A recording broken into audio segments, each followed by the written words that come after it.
بسم اللہ الرحمن الرحیم۔ ایک آدمی لاہور کے علاقے شالیمار میں نان چنے اور سری پائے کی دکان چلاتا تھا۔ میں نے کئی بار اس کی دکان سے ناشتہ خریدا تھا، مگر اکثر میں دیکھتا جب بھی کوئی بہترین بوٹی یا زیادہ گودے والی ہڈی آتی تو وہ بوٹی کو الگ برتن میں رکھ دیتا اور ہڈی سے گودا نکال کر ہڈی پھینک دیتا۔ مجھے اس کی اس بے ایمانی پر حیرت کم ہوتی مگر غصہ زیادہ آتا۔ تب میں زیر تعلیم تھا، کالج میں میرا پہلا سال تھا۔ بچوں جیسی جھجک اور خوف میرے اندر تھا۔ میں چاہ کر بھی سری پائے بیچنے والے سے یہ نہیں پوچھ پایا تھا کہ وہ ایسی بے ایمانی کیوں کرتا ہے۔ خیر میں دل اور دماغ میں آنے والے سوالات، احساسات، جذبات کو کبھی زبان تک نہ لا سکا، چاہ کر بھی اس دکاندار کو باتیں نہ سنا سکا۔ میں نے اپنی تعلیم مکمل کی اور لاہور کو خیر آباد کہہ دیا۔ آج ٹھیک تقریباً 7 سال بعد میں دوبارہ اسی دکان پر اپنے دوست کے ہمراہ ناشتہ کرنے گیا۔ میں موٹر سائیکل سے اترا ہی تھا کہ ایک نئے ماڈل کی گاڑی نے آ کر میرے سامنے بریک لگائی اور اندر سے اسی دکان کا مالک نکلا۔ میں نے اس دکاندار کو پہلی نظر میں پہچان لیا اور تھوڑی دیر مجھے غور سے دیکھنے کے بعد وہ دکاندار بھی مجھے پہچان گیا۔ وہ مجھے انتہائی عاجزی اور خوش اسلوبی سے ملا، بہت عزت کے ساتھ بٹھایا، میرے لیے بہترین سا ناشتہ آرڈر کیا اور ایک بہت ہی بہترین پائے کا پیالہ اٹھا کر دکان میں لگے پردے کے پیچھے چلا گیا۔ میری دانست میں مجھے جواب مل گیا کہ یہ شخص اپنے لیے بہترین بوٹی اور گودا الگ کرتا تھا، مگر پھر بھی میں دکان کے مالک سے یہ سوال کرنے کی ٹھان چکا تھا۔ لہٰذا تھوڑی دیر بعد جب وہ فارغ ہو کر باہر آیا تو ہاتھ دھو کر میری ٹیبل پر آ بیٹھا۔ میں بھی ناشتہ کر کے فارغ ہو چکا تھا اور اس کے انتظار میں بیٹھا تھا۔ اس نے آتے ہی ایک بار پھر میرا حال احوال دریافت کیا، مجھ سے قریبی عزیزوں کی طرح میری فیملی کے متعلق پوچھا۔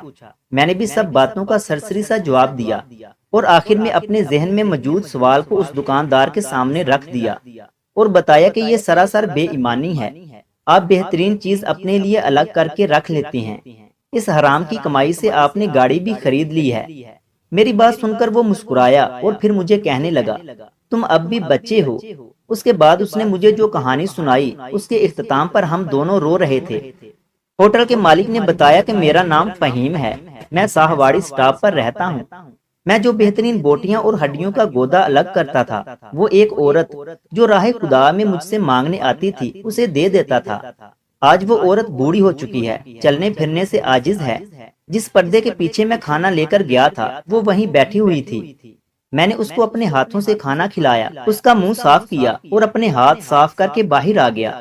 میں اس عورت کو نہیں جانتا، حقیقت یہ ہے کہ مجھے یہ بھی نہیں پتا یہ مسلمان ہے یا نہیں، مگر یہ مجھ سے مانگتی اللہ کے نام پر تھی۔ اسے نماز، روزہ یا کلمے کا کچھ پتا نہیں تھا، مگر چونکہ وہ میرے خالق کے نام پر مانگتی تھی اور مجھے پتا تھا کہ میرے مالک نے ہی اسے میرے در پر بھیجا ہے، اس لیے میں سب سے بہترین بوٹی اور گودا اللہ تعالیٰ کی راہ سے بھیجی گئی اس عورت کے لیے رکھ لیتا تھا۔ اللہ تعالیٰ کے نام پر مانگنے آنے والے کسی شخص کو آج تک میں نے خالی ہاتھ نہیں لوٹایا، کیونکہ میں بچپن میں یتیم ہو گیا تھا۔ میری ماں لوگوں کے گھروں میں کام کرتی تھی، بعض دفعہ جب کام نہیں ملتا تھا تو فاقے کرنے پڑتے تھے۔ ان فاقوں کو میری ماں تو برداشت کر لیتی تھی مگر میں نہیں جھیل پاتا۔ میری ماں مجھے لے کر مانگنے نکلتی تھی۔ میری ماں اللہ کے نام پر لوگوں سے فقط میرے لیے ایک روٹی کا سوال کرتی تو بہت سارے لوگ میری ماں کو دھتکار دیتے تھے۔ میں نے اپنے کانوں سے سنا تھا لوگ میری ماں سے کہتے تھے کہ رات میرے ساتھ گزارو تو صبح تم دونوں ماں بیٹے کو جہاں سے کہو گی کھانا کھلا دوں گا۔ میری ماں چپ چاپ آنسو بہاتے ہوئے میرا ہاتھ پکڑ کر آگے چل دیتی تھی اور گاڑی میں بیٹھے صاحب لوگ پیچھے سے کہہ کے لگا رہے ہوتے تھے۔ میں نے ماں کے جیتے جی نان چنے اور سری پائے کی ریڑھی لگا لی تھی۔ اللہ تعالیٰ نے الحمدللہ مجھے رزق دینا بھی شروع کر دیا، مگر تب تک بھوک سہ سہ کر میری ماں بہت ساری بیماریوں کا شکار ہو چکی تھی۔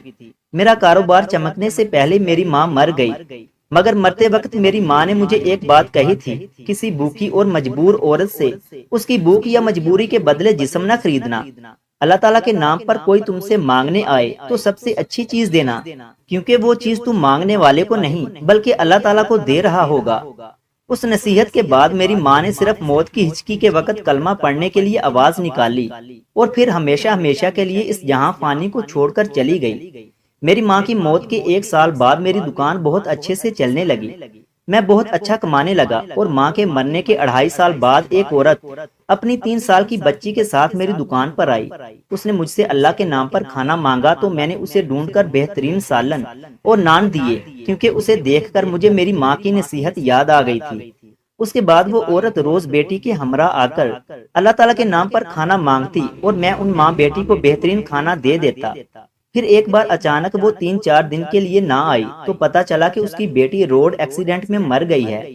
میں نے اس سے اس کی بیٹی کے متعلق کوئی سوال نہ کیا تاکہ اسے کوئی دکھ نہ ہو۔ اس نے اللہ تعالیٰ کے نام پر کھانا مانگا، میں نے اسے دے دیا۔ اب میری روٹین بن گئی تھی، میں بہترین بوٹی اور گودا نکال کر الگ رکھ لیتا، اور جو ہی وہ عورت آ کر میرے خالق کے نام پر ہاتھ پھیلاتی تو میں اسے بہترین کھانا کھلا دیتا۔ ایک بار وہ کھانا کھا کر میری دکان سے نکلی ہی تھی کہ تیز رفتار رکشے سے ٹکرا کر گر پڑی۔ اس کی ٹانگ ٹوٹ گئی، میں اسے ہسپتال لے گیا۔ اس کے وارث بنا اس کا علاج کروایا۔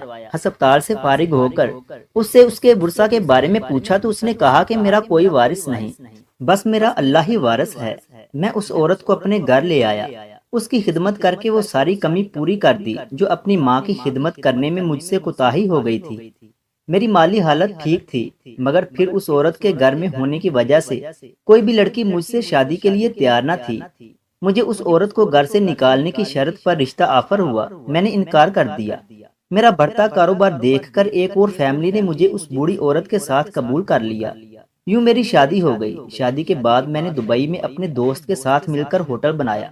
اللہ تعالیٰ نے وہاں سے میرے کاروبار کو برکت دی اور میں دن دگنی رات چگنی ترقی کرتا گیا۔ آج میرے پاس اپنی گاڑی، گھر، بیوی، بچے، سب کچھ ہے۔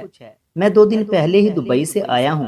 مجھ سے ان بوڑھی ماں جی نے اپنے اس ہوٹل میں جا کر کھانا کھانے کی خواہش کا اظہار کیا تو میں نے بیوی کے ہمراہ ان کو یہاں بھیج دیا اور خود کچھ کام سے فارغ ہو کر یہاں پہنچا ہوں۔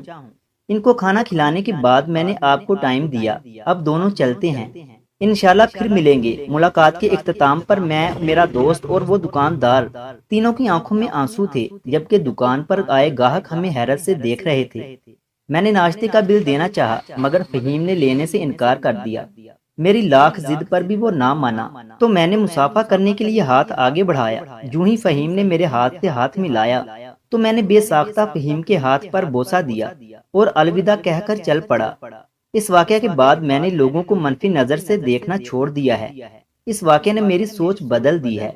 اگر ویڈیو اچھی لگے تو اسے لائک کریں اور مزید ایسی ہی ویڈیوز دیکھنے کے لیے ہمارے چینل علم روم کو سبسکرائب کریں۔ ملتے ہیں اگلی ویڈیو میں، تب تک کے لیے اللہ